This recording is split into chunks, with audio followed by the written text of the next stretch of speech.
I'm just going to go on sitting here. I'm not going to say anything. You'll break before me. You'll say, I've suffered in silence for years. PMT. Oh, no, not premenstrual tension. Permanent man trouble. Terrible thing. But we all have our cross to bear. And like I said, I've suffered in silence for years. Never complain.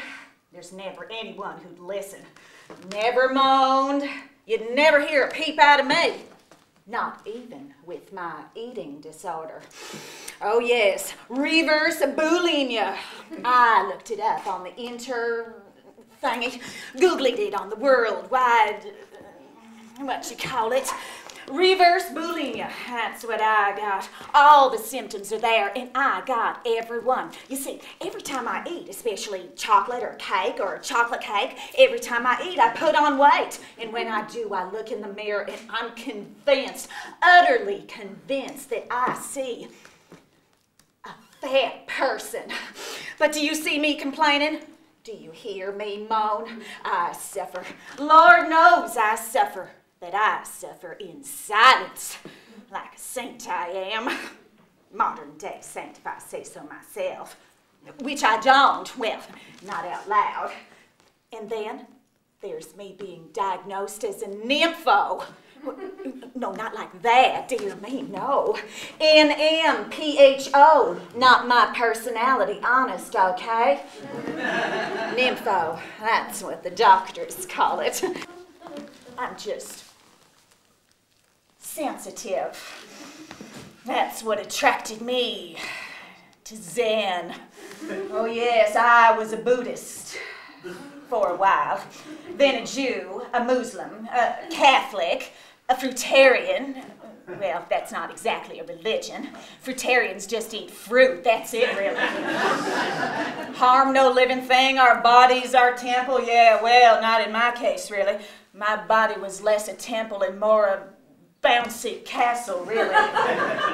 Yes, I tried religion.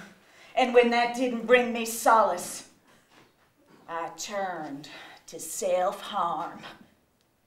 Oh, no, not cutting or burning or anything like that, no. No, I self-harm through chocolate. Oh yes, I ate a lot of it. Some days I'd eat a whole Kit Kat and half a Crunchie in one day. It got so bad, I joined a group. SHIT, self-harm in therapy. Very helpful. There was me and my fellow SHITs.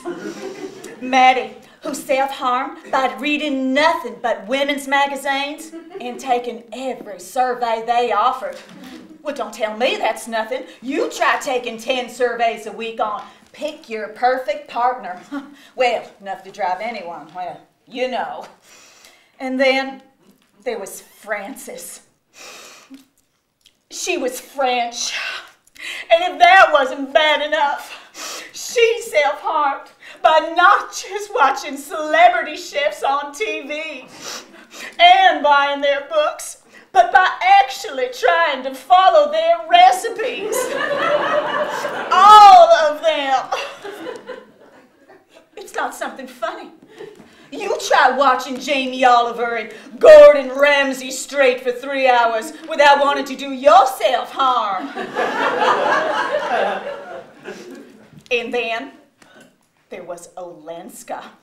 I think she was Polish or Welsh. Anyway, one of them.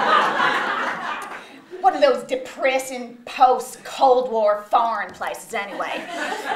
Now I can hardly bring myself to say it out loud, but she had a piercing in her nose, 2 in each ear, and I won't even mention her nipples. Oh yes, it wasn't easy being in a group like that, having to express our inner torment out loud, especially for me. I mean, I don't like those sort of public, you know. I don't like to talk, especially about myself, no.